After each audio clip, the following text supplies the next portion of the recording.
Professor साहब, असली बात क्या है वो बताएं। हया की कंडीशन बहुत क्रिटिकल। इस किस्म के ड्रामे करके तुम मीर को या दुनिया वालों को बेवकूफ बना सकती हो, मुझे नहीं। तुम्हारी ये सारी ड्रामेबाजियां मैं अच्छी तरह समझती हूँ। कांग्रेचुलेशंस, बेटा हुआ है।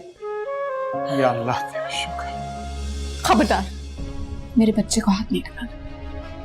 ये देखने आई हो कि मैं जिंदा कैसे बचती, मेरा बच्चा इस दुनिया में कैसे आ गया। Mir, So good to see you, uncle. Thank you. If I am not wrong, तुम ऑफिस ही जा रहे हो? Of course, uncle, मैं ऑफिस ही जा रहा हूँ। आपके तो मैं आपको कहीं ड्रॉप कर दूँ? तुम ऐसा करो कि मुझे अपने ऑफिस से ड्रॉप कर दो। अगर अंकल अभी मेरे साथ ऑफिस चले गए तो वलीद की असलियत जानकर उन्हें बहुत सदमा पहुंचेगा। मैं जानता हूं तुम क्या सोच रहे हो। क्या? यही कि डॉक्टर्स ने मुझे बेड रेस्ट का मशवरा दिया है और मुझे ऑफिस जाने की पड़ी है। Of course, अंकल, मैं एब्सोल्युटली यही सोच रहा था। मेरा पर्सनल ख्याल ये है कि आपको डॉक्टर के मशवरे पर अमल करना चाहिए। ये डॉक्टर्स भी ना बस यार, अगर इनका बस चले ना तो ये हमारे सांस लेने पर भी पाबंदी लगा दो। हर वक्त डराते ही रहते हैं। टू बी ऑनेस्ट मीर, जब से रेहान मुराद हाउस में आया ना, मुझे लगता है कि सांप मेरे पास लौट आया है। मुझे अपने अंदर एक एनर्जी फील होती है, काम करने की लगन आ गई है मेरे अंदर। But you don't worry, I will take it easy at office. Shall we go now? I'm glad, uncle. Let's go. Right.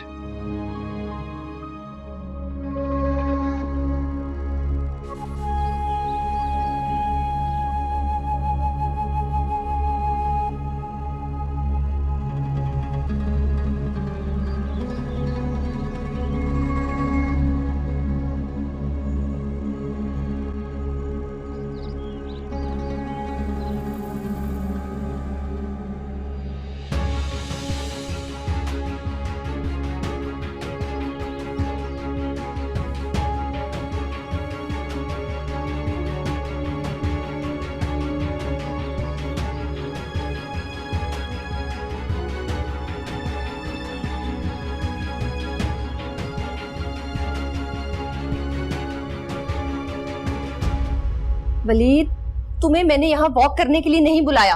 अम्मा, आप मुझे क्यों डांट रही हैं? तुम्हें अंदाजा है तुमने आज कितनी बड़ी बेवकूफी की है? अंदाजा है तुम्हें इस बात का?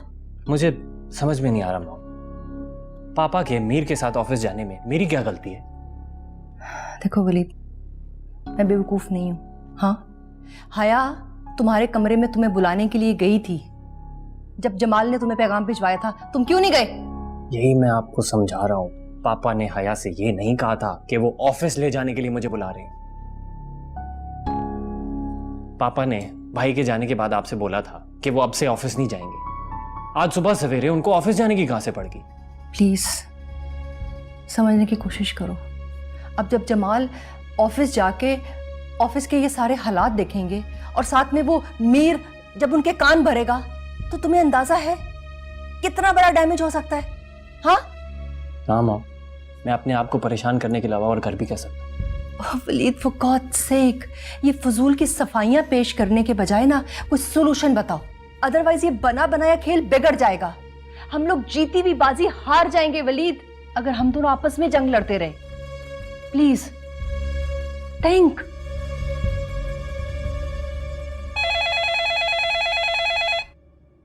हेलो सर, आपको जमाल साहब ने बुलाया है।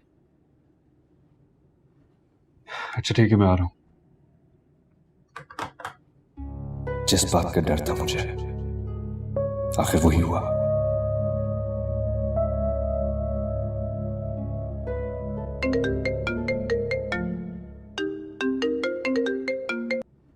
हेलो वलीद। ब्रो, मुझे माफ कर दे, मुझसे बहुत बड़ी गलती होगी। What happened, Waleed? क्या हुआ? तुम ठीक तो हो ना? पहले आप मुझे ये बताएं कि आप मुझे माफ कर देंगे प्लीज। किस बात के लिए माफ करते, कुछ बताओ तो सही।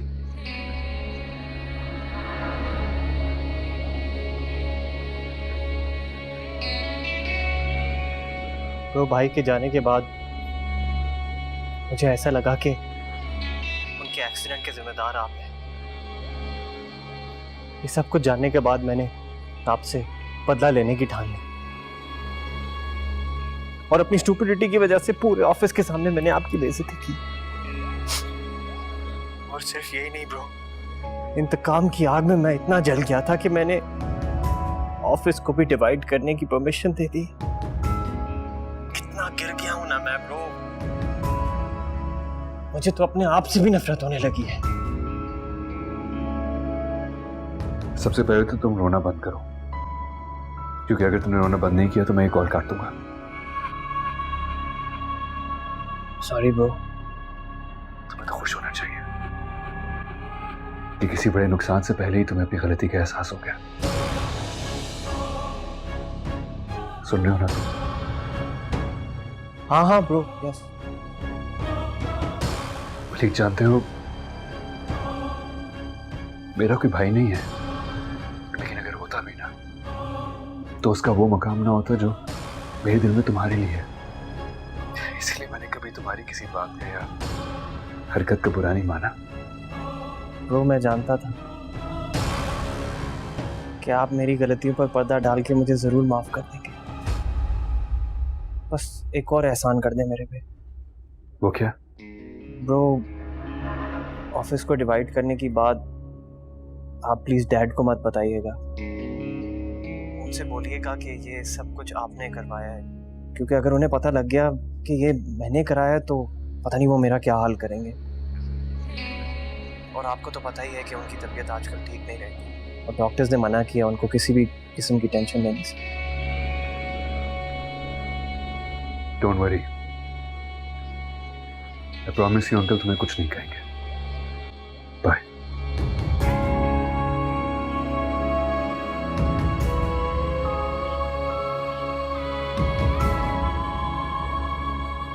सुबह से लेके रात तक एक टांग पे खड़े होकर काम करती रहती हूँ। तुम्हें देख के तो मुझे थकन हो जाती है और उफ तक नहीं करती।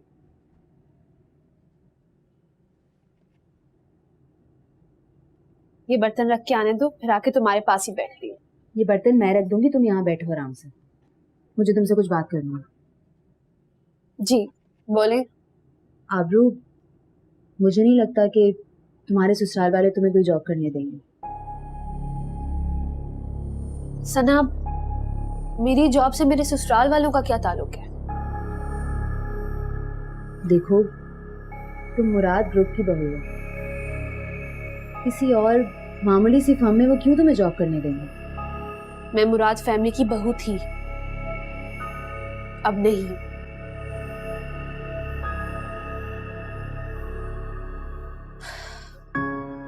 और एक बात याद रखना, अपनी काबिलियत और मेहनत से की जाने वाली मुलाजमत कभी मामूली नहीं होती।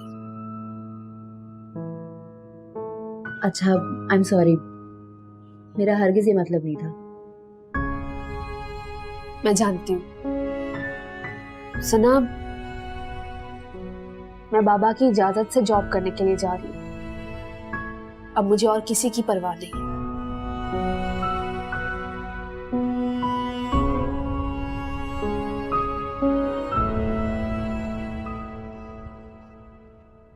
मेरे और गज़न की गैर मौजूदगी में इस ऑफिस की अथॉरिटी किसके पास है? जी, मेरे पास। मुराद ग्रुप को 2 हिस्सों में बांटकर तुमने वो काम किया है जो सिर्फ हमारी दुश्मनी कर सकते थे। मैं कभी सोच भी नहीं सकता था कि तुम ऐसी घटिया हरकत कर सकते हो। तुम्हारी इसी बदनीयती की वजह से साइम हादसे का शिकार होकर अपनी जान गंवा बैठा, और अब ऐसी घटिया हरकतें करके तुम मुझे और वहीद को भी अपने रास्ते से हटाना चाहते हो। Why silence? Answer me. Uncle, मेरा ऐसा कोई प्लान नहीं था। जिससे मुराद ग्रुप या हमारे फैमिली मेंबर्स को नुकसान पहुंचे। I did not plan it. अगर ये तुम्हारा प्लान नहीं था, then why this all happening?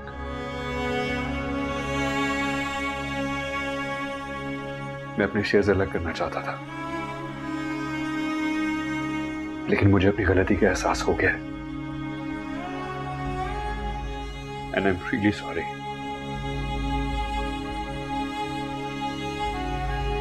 Please मुझे माफ कर दें अंकल। माफी अब तुम मुजफ्फर से मांगो, मुझसे नहीं।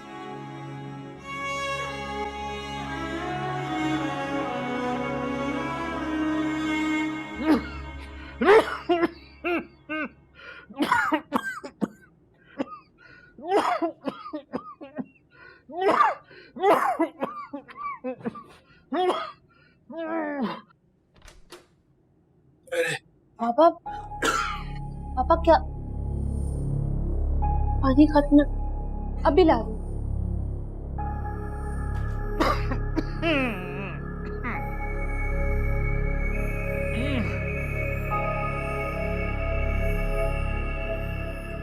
पापा आपने मुझे आवाज क्यों नहीं दी? बस बस बाबा ये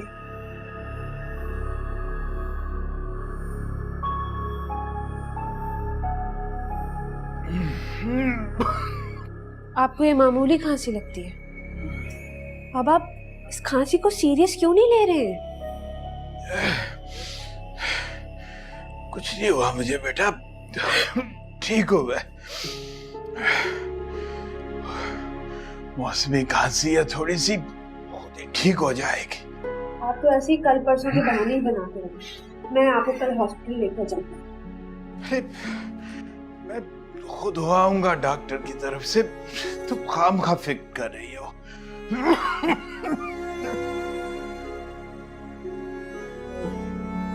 अब आपकी ये दवाई भी खत्म है और तुम अच्छी तरह जानती हो कि मैं उसकी शक्ल तक नहीं देखना चाहती। नफरत है मुझे उससे। आबरू इस घर की बहू है और उसकी इद्दत भी खत्म हो गई है। तो मेरे ख्याल में हमें उसे वापस ले आना चाहिए। साइम के बाद उसने हया और रयान को मारने की कोशिश की। वो तो उनकी किस्मत अच्छी थी, बच गए। जेबी, आबरू जैसी बेजरा और मासूम लड़की ऐसा नहीं कर सकती। तुम्हें जरूर कोई गलतफहमी हुई है। आबरू को तुम यहाँ वापस इसलिए लाना चाहती हो कि तुम उसको हथियार बनाकर मेरे और हया के खिलाफ इस्तेमाल कर सको, है ना? लेकिन मैं तुम्हारी ये साजिश कभी भी कामयाब नहीं होने दूंगी। बड़े अफसोस की बात है जेबी, और जिस तरह से तुमने आबरू को जलील करके निकाला है ना, मेरे ख्याल में उसका यहाँ ना आना ही बेहतर है। और मेरी सोच कितनी गलत थी कि जो जगह आबरू की है वो साइम का घर है, लेकिन नहीं, तुमने मुझे फिर से गलत साबित कर दिया। Whatever, मेरे जीते जी वो लड़की यहां नहीं आ सकती। That's it.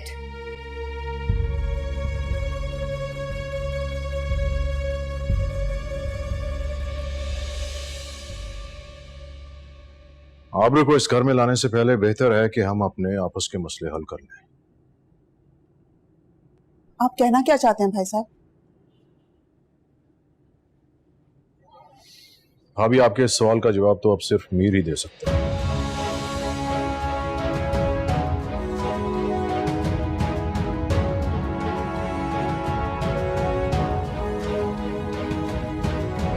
मॉम, ये क्या सस्पेंस? आपको पता है मैं पहले से ही बहुत परेशान हूँ। तुम्हें परेशान होने की बिल्कुल कोई जरूरत नहीं है। मीर ने हमेशा की तरह इस दफा भी तुम्हारा कसूर अपने सर पे ले लिया है। Oh right. यस, तुम्हें अंदाजा नहीं है कि ये हमारी फेवर में जा रही है बात। यू नो, इट्स जस्ट, ये हमारे लिए अच्छा हो गया है। ही जस्ट डिड इट, जो हम चाह रहे थे वो उसने कर लिया। एक्यूरेट बैठ रही है। सो अब तुम्हें केयरफुली काम करना पड़ेगा, यू नो, अदरवाइज हमारा बड़ा बनाया खेल खराब हो जाएगा, सो प्लीज। कल लग गया। यस।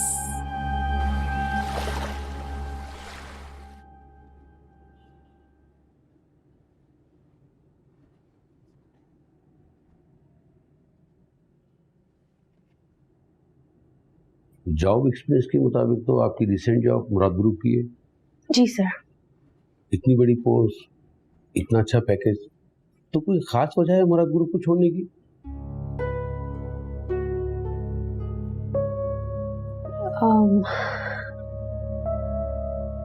सर मैं मिस्टर साई मुराद की मिसेज हूँ। साई मुराद की डेथ तो कार एक्सीडेंट में हुई ना? जी। सुना है प्रॉपर्टी डिस्ट्रीब्यूशन की वजह से प्लानिंग के तहत आपके हस्बैंड का कार एक्सीडेंट करवाया गया। मार्केट में इस कदर की रूमर सुनी है। ये सब झूठ है। वो कार एक्सीडेंट सिर्फ एक हादसा था और उस वक्त गाड़ी में मैं भी मौजूद थी। खैर, काम की बात पर आए, क्योंकि मुझे बिल्कुल नहीं पसंद मेरे इन लॉज के बारे में कोई भी डिस्कशन की जाए। मोहतरमा, आपके लिए एडवाइस है कि आप मुराद ग्रुप में ही जॉब कीजिए, क्योंकि दूसरी कंपनी में हर तरह की बातें आपको सुनने को मिलेंगी।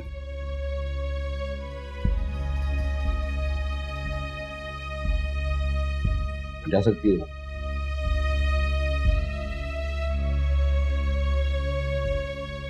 Thank you.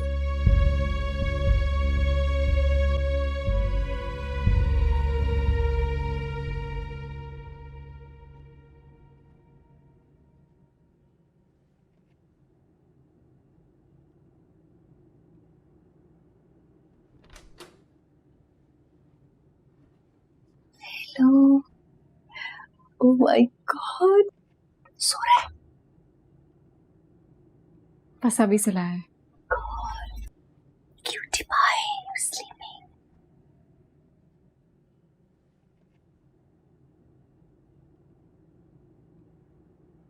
हाया, मुझे तुमसे एक जरूरी बात करनी है। जी मम्मी। वो आबरू की इद्दत पूरी हो गई है।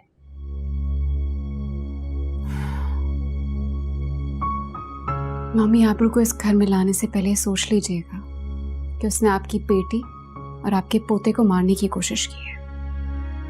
तो अल्लाह का लाख लाख शुक्र है कि आबरू अपने प्लान में कामयाब नहीं हुई, वरना पता नहीं क्या। हाया प्लीज, ऐसी बात अपने मुंह से भी मत निकालना कभी। मैं तुम्हें और रेहान को अब किसी किस्म की मुश्किल में नहीं देखना चाहती, बस।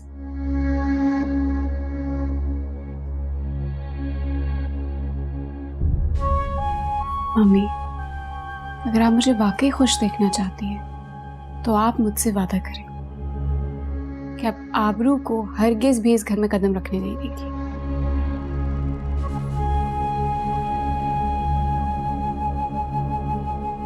एक माँ का अपनी बेटी से वादा है कि मैं तुम्हें और तुम्हारे बेटे को तुम्हारे दुश्मनों के साए से भी दूर रखूंगी। लेकिन एक वादा तुम्हें भी मुझसे करना होगा। सायरा को या किसी और को घर में तुम कोई ऐसी बात नहीं बताओगी। वादा करती हूँ, मैं वैसे किसी से बात नहीं करती, और अगर किसी ने पूछा भी तो मैं कह दूंगी कि मम्मी से बात कर। Thank you. खुश रहो हमेशा। सॉरी, मैं आपको जॉब पे नहीं रख सकता। नहीं, पर आप ही के तो ऑफिस से मुझे ज्वाइनिंग के लिए कॉल आई है। जी जी बिल्कुल, कॉल करने के लिए मैंने ही बोला था। पर अचानक आप इस तरह से इनकार क्यों कर रहे हैं? लेकिन मैं जानता नहीं था कि आप मुराद एंड कंपनी से एम्प्लॉय रह चुकी हैं। लेकिन सर, एम्प्लॉय तो कहीं पर भी जॉब कर सकता है, चाहे वो किसी भी ग्रुप से बिलोंग करता है, किसी भी ऑफिस से। जी जी बिल्कुल, आप ठीक कह रही हैं, लेकिन मुझे मालूम नहीं है ना कि मुराद कंपनी ने आपको किस वजह से निकाला है। नहीं, उन्होंने मुझे निकाला नहीं है। मैंने खुद रिजाइन किया था। मैंने मान लिया कि आपने खुद रिजाइन किया है, लेकिन इसमें आपका एक्सपीरियंस लेटर भी तो नहीं लगा हुआ ना। देखिए, आपको परेशान होने की ज़रूरत नहीं है। क्या आप मुझे मुराद कंपनी से कंफर्मेशन की कॉल करवा सकती हैं? अगर वो मुझे कॉल कर दें तो मैं आपको अपॉइंट कर लेता हूँ।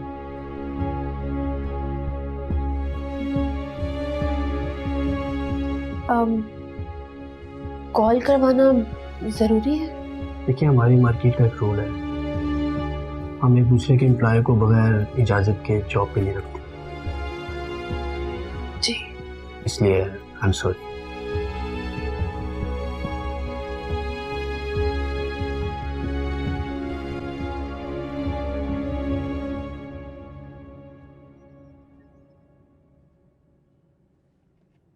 ये लें बाबा आपकी चाय।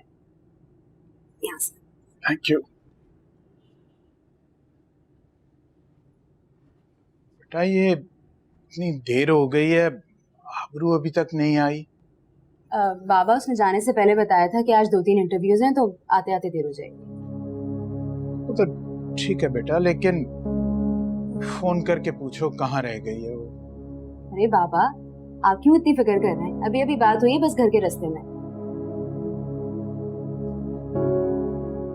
मुझे ये समझ में नहीं आ रहा कि मेरे होते हुए से नौकरी करने की जरूरत क्या है। आखिर वो बिजनेस करने वाले इतने बड़े खानदान की बहू है, किसी और कंपनी में जाके नौकरी करेगी तो क्या उन्हें बुरा नहीं लगेगा?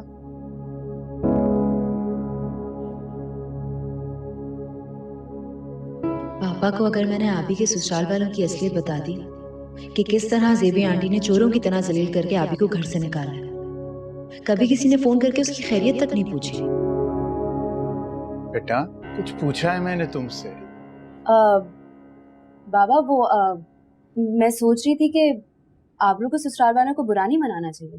फिर भी बेटा, मेरा अपना ये ख्याल है कि उससे उनसे इजाजत ले लेनी चाहिए ना बेटा। अगर उन्हें जरा भी एतराज होगा तो वो बता देंगे।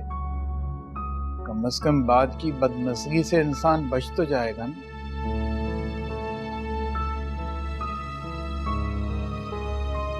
आप चाय पिए, ठंडी हो जाएगी।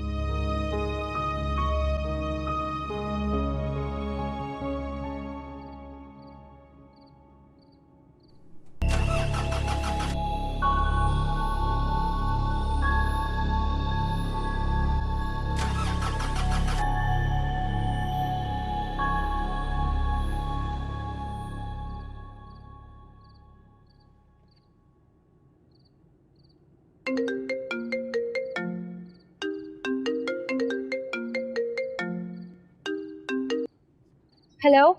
हाँ अब्रू, कहाँ पहुंची? बाबा कब से पूछ रहे हैं तुम्हारा। ये बात करो। अब्रू बेटा, किधर हो तुम? परेशान करके रख दिया। बाबा वो बस मैं घर ही आ रही थी, गाड़ी खराब हो गई है और जहाँ मैं खड़ी हूँ मुझे नहीं लगता यहाँ मैकेनिक मुझे आसपास में मिलेगा। बाबा आप एक काम करें, आप अपना मैकेनिक यहाँ भेज दें, मैं आपको एड्रेस समझा देती हूँ। इतने रात गए कहाँ से मैकेनिक मिलेगा? जब मैं खुद आता हूँ।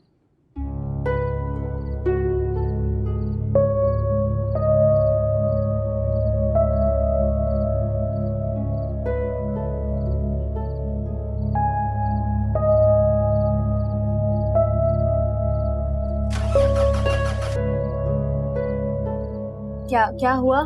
मैं जा रहा हूँ बाबा, आपकी तबीयत ठीक? बाबा आपकी तबीयत ठीक नहीं लग रही बाबा। वो मीर को फोन मिला। अच्छा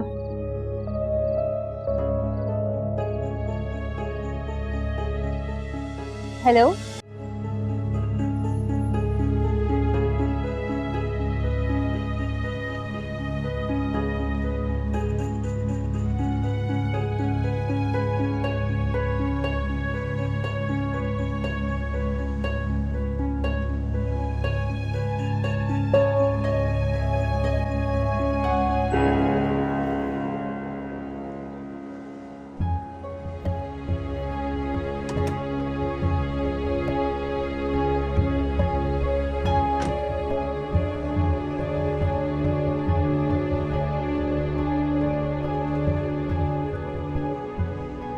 तुम यहाँ क्या कर रहे हो? और किसने बुलाया तुम्हें? अपनी खुशी से नहीं आया, प्रोफेसर साहब ने भेजा तुम्हारे पास तुम्हारी हेल्प के लिए। चलो मैं तुम्हें घर ड्रॉप कर देता हूँ। नहीं, तुम्हारी गाड़ी को कुछ नहीं होगा, मेरा मैकेनिक साथ ही ठीक करके घर ड्रॉप कर देगा। यार गाड़ी चेक करके फिर घर ही ले आना। ठीक है सर, मैं कल इसको ठीक करके मुराद आपको चल दूँ। ये गाड़ी कितनी देर में स्टार्ट हो जाएगी? गैस किट हीट अप होने की वजह से उड़ गई है। यहाँ तो मुश्किल है, गाड़ी को वर्कशॉप ले जाना पड़ेगा। Let's go.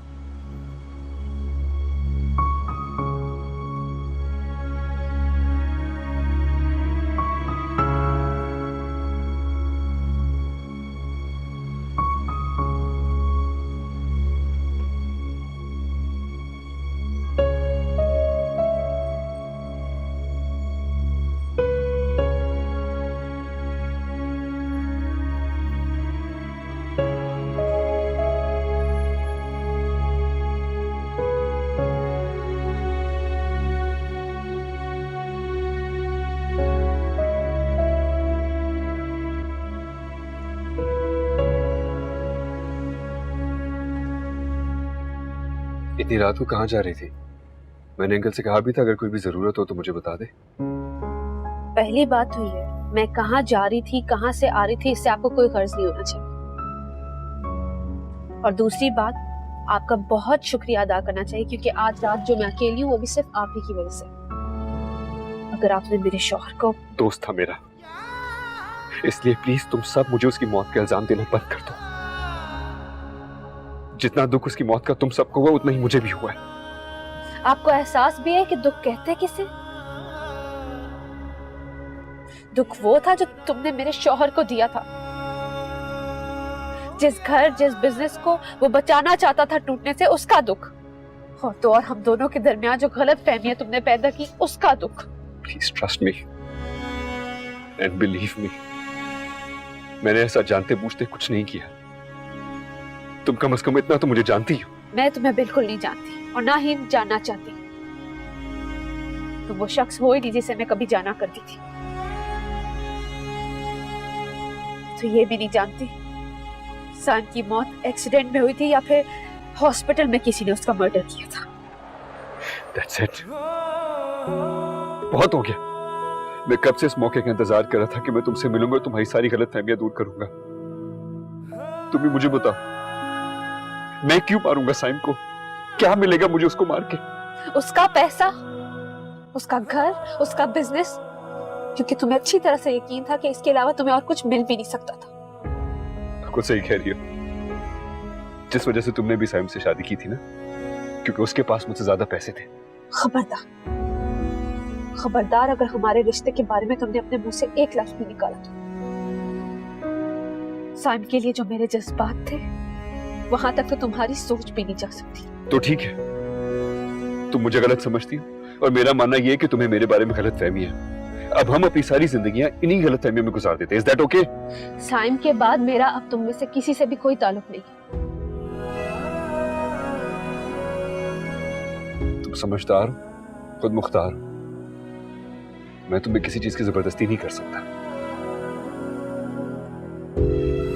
And I have to confess one thing. मैं घर, बिजनेस, पैसा सिर्फ इसलिए अलग करना चाहता था क्योंकि मैं तुम दोनों को हर वक्त अपनी आंखों के सामने एक साथ नहीं दे सकता था। इसीलिए तुमने हमें हमेशा के लिए अलग कर दी। I haven't done anything. मैंने ऐसा कुछ नहीं किया। And I have no idea कि उस दिन अचानक से महा ने मेरा नाम क्यों लिया और उसके बाद हालात ऐसे हो गए कि... बस कर दो मीर, मुझे और कुछ नहीं सुनना। मेरे बाबा ने तुम्हें इस वक्त तकलीफ दी, उसके लिए मैं माफी चाहती। यहाँ से आगे मैं खुद चली जाऊंगी। Please please hold on. मैंने तुम्हारे बाबा से प्रॉमिस किया था कि मैं तुम्हारा ख्याल रखूंगा and you are my responsibility now. तो इसलिए अपने लिए ना सही लेकिन प्लीज अपने पापा के लिए इस गाड़ी में बैठी रहो प्लीज।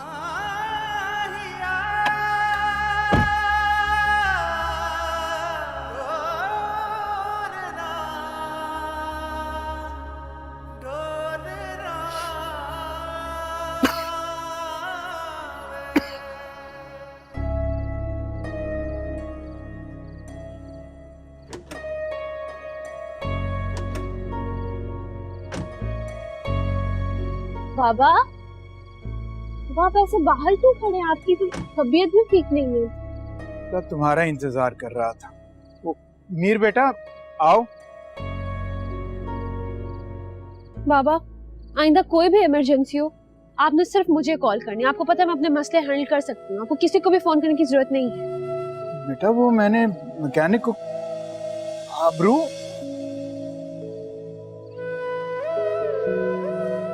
मीर बेटा तुम्हारा बहुत शुक्रिया, तुमने मुझे एक बहुत बड़ी परेशानी से बचा लिया। आओ अंदर चलो। नहीं अंकल, अम्मी मेरे खाने पे इंतजार कर रही होंगी, मैं उनके साथ ही खाऊंगा। बेटा खाना लगा हुआ है, खाना खा के जाओ। नहीं uncle, thank you so much. आप प्लीज अपनी सेहत का ख्याल रखें। चलता हूँ।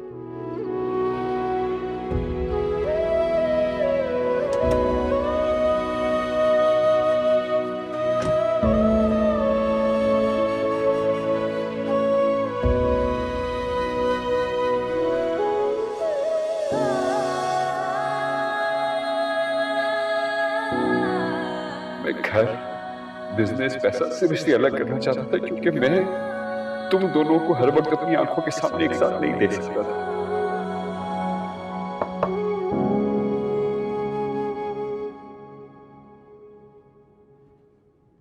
जी बाबा। बहुत बुरी बात है बेटा। एक तो इतनी रात गए, तुम्हारी मदद को आया। बाबा मुझे इसके बारे में कोई बात नहीं करनी है। घर आए मेहमान की इंसल्ट करना ये कोई अच्छी बात है? मुझे उसकी शक्ल तक नहीं देखनी, और वैसे भी आपने उसे अंदर बुलाया था, मैंने नहीं। अगर मुझे पता होता ना कि तुम्हारा रवैया उसके साथ ऐसा होगा, मैं उसको घर के अंदर आने के लिए कभी भी ना कहता। आजकल के जमाने में कौन करता है किसी के लिए कुछ? अब तो उसका हमारे साथ वैसे भी कोई ताल्लुक नहीं है, लेकिन फिर भी उसने मेरी बात का मान रखा। मुझे तो अपनी तरबियत पे शर्म आ रही है।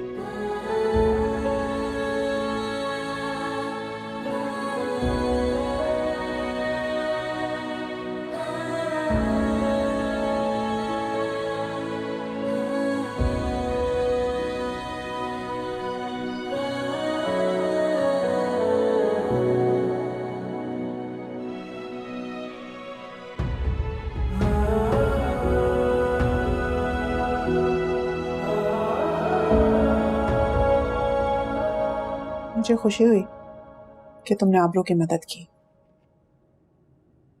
लेकिन उसे शायद ज्यादा खुशी नहीं हुई मेरे आने की। बड़ी मुश्किलों से रजामंद हुई थी गाड़ी में बैठने के लिए। नाराज होगी, और होना भी चाहिए।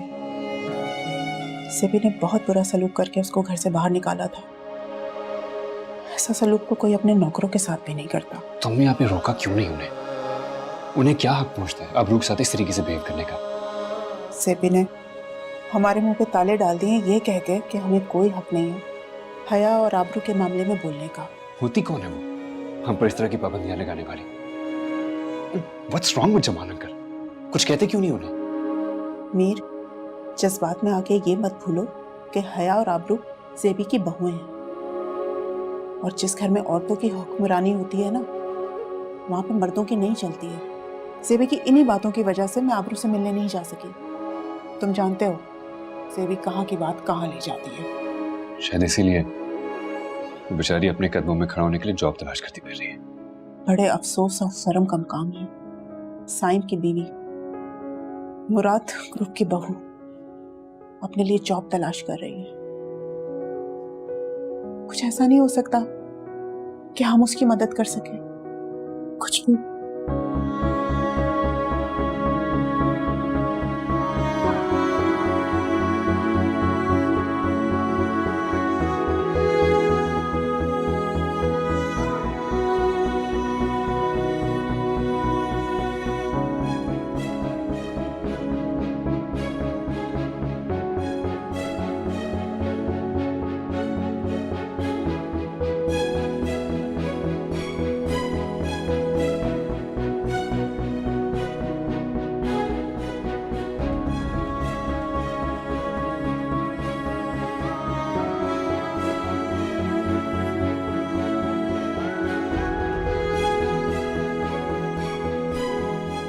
चाय।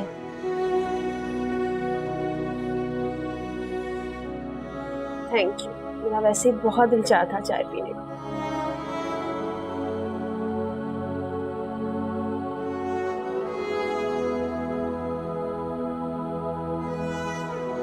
क्या बात है सना, नाराज हो मुझसे? आबरू, तुम्हें आइडिया भी है कि मैं और बाबा कितना परेशान थे तुम्हारे लिए? बस हमारी गाड़ी का हमेशा से यही तो रिकॉर्ड रहा है, हमेशा ऐसी जगह धोखा देती है जहाँ इंसान बेबस और परेशान हो जाता है। और मीर भाई वाली बात, उस पर तुम्हें पापा के साथ इतना सीरियस नहीं होना चाहिए था, जरा ज्यादा ही हो गया। दिन होने को आया है, अब तक अपने कमरे से बाहर नहीं निकले हैं बाबा। सना, तुम अच्छी तरह से जानती हो मेरा मीर के साथ रवैया ऐसा क्यों था। आबरू, साइम भाई की मौत एक हादसा थी, तुम कैसे मीर भाई को उनकी मौत का जिम्मेदार ठहरा सकती हो? वो ऐसा क्यों करेंगे? सना तुम जाओ, मुझे काम खत्म करना। आबरू, कहीं ऐसा तो नहीं है कि मीर भाई तुम्हें पसंद करते हैं और तुमसे शादी करना चाहते हैं? बकवास बंद करो। मीर जेलस था साइम से, उसकी फैमिली पोजीशन से और उसकी तरक्की से। साइम कभी नहीं चाहते थे कि मुराद ग्रुप्स का बंटवारा हो, और मीर ने उनकी इसी कमजोरी का फायदा उठाकर अपने हिस्से के शेयर्स मांग लिए थे। और साइम का एक्सीडेंट मीर के दिए हुए स्ट्रेस की वजह से हुआ था।